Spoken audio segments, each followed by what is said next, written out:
കേരളത്തിന്റെ മനസാക്ഷിയെ ഞെട്ടിച്ച വലിയ കൊലപാതക പരമ്പരയായിരുന്നു കൂടത്തായി കൊലക്കേസും അതുമായി ബന്ധപ്പെട്ട വാർത്തകളും. ഒരു സ്ത്രീ സ്വന്തം ബന്ധുമിത്രാദികളുടെ നാവിൻ തുമ്പിലേക്ക് പല അവസരങ്ങളിലായി വിഷമിറ്റിച്ചു കൊടുത്ത് സാമ്പത്തിക ലാഭത്തിനു വേണ്ടി സ്വത്ത് തട്ടിയെടുക്കുന്നതിന് വേണ്ടി കൊന്നു എന്നതായിരുന്നു ആ വാർത്ത. ഒരുപക്ഷെ അതിനേക്കാളും നീചമായ, അതിനേക്കാളും വലിയ ശിക്ഷ അർഹിക്കുന്ന ക്രിമിനൽ ഒഫൻസ് അല്ലേ, കുറ്റകൃത്യമല്ലേ കേരളത്തിലെ പ്രമുഖ കറി പൗഡർ ബ്രാൻഡുകൾ ഈ നാട്ടിലെ ജനങ്ങളോട് ചെയ്യുന്നത്?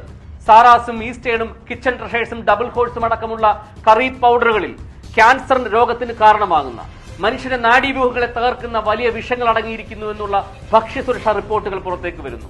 ഓൺലൈൻ മാധ്യമങ്ങൾ അത് റിപ്പോർട്ട് ചെയ്യുന്നു. പക്ഷെ കേരളത്തിലെ ഏതെങ്കിലും പ്രമുഖ മാധ്യമങ്ങൾ, മുഖ്യധാരാ മാധ്യമങ്ങൾ ഒരു വാർത്ത കൊടുക്കുന്നുണ്ടോ?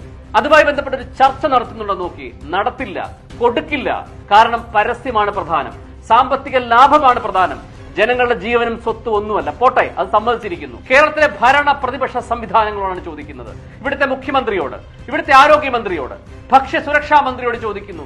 ഒരു പത്രസമ്മേളനം നടത്തി ജനങ്ങളുടെ ആശങ്ക അകറ്റാൻ നിങ്ങൾക്ക് എന്തുകൊണ്ട് കഴിയുന്നില്ല? ഇവിടുത്തെ പ്രതിപക്ഷ നേതാവിനോടും സംവിധാനത്തോടും ചോദിക്കുന്നു.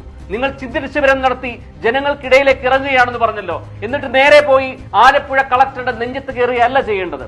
ഇതുപോലെയുള്ള കമ്പനികളുടെ മുമ്പിൽ ഒരു കൊടി കെട്ടി, ഒരു കൊടി ഉയർത്തി ജനങ്ങൾക്ക് നല്ല ഭക്ഷണം കൊടുക്കണം, നല്ല കറി പൗഡർ കൊടുക്കണമെന്ന് പറയാനുള്ള ഒരു പത്രസമ്മേളനം നടത്തുള്ള ആർജവം എന്തേ കാണിക്കാൻ കഴിയുന്നില്ല? കഴിയില്ല, കാണിക്കില്ല. കാരണം നിങ്ങളൊക്കെ മത്സരിക്കുമ്പോൾ, നിങ്ങൾ ജനങ്ങളുടെ മുമ്പിൽ വോട്ട് തേടി ഇറങ്ങുമ്പോൾ നിങ്ങൾക്ക് ഫണ്ട് തരുന്നത്, നിങ്ങളെ ജയിപ്പിക്കുന്നതും നിങ്ങൾക്ക് വേണ്ടി കാശ് ചെലവാക്കുന്നതും ഇതുപോലെയുള്ള ഭീമൻ കുത്തക മുതലാളിമാരാണ്. അവർക്കെതിരായി നിങ്ങൾ ഒരു അക്ഷരം മിണ്ടില്ല. ഇത്തരം പരസ്യങ്ങൾ അഭിനയിക്കുന്ന സെലിബ്രിറ്റീസ് അറിയാൻ വേണ്ടി സംസാരിക്കുന്നു. നിങ്ങൾ ഗ്യാരണ്ടി എന്നും ഞങ്ങളുടെ അടുക്കള ഇതാണ് വേവിക്കുന്നതെന്നും പറഞ്ഞ് ജനങ്ങളുടെ മുമ്പിൽ നിങ്ങൾ പരസ്യം ചെയ്യുന്നുണ്ടല്ലോ. ഇത്തരം ബ്രാൻഡുകളുടെ പരസ്യത്തിൽ അഭിനയിക്കുന്ന സെലിബ്രിറ്റീസിനോടാണ് പറയുന്നത്, നിങ്ങൾ ചെയ്യുന്നത് എത്രമാത്രം കുറ്റകൃത്യമാണെന്നറിയാമോ?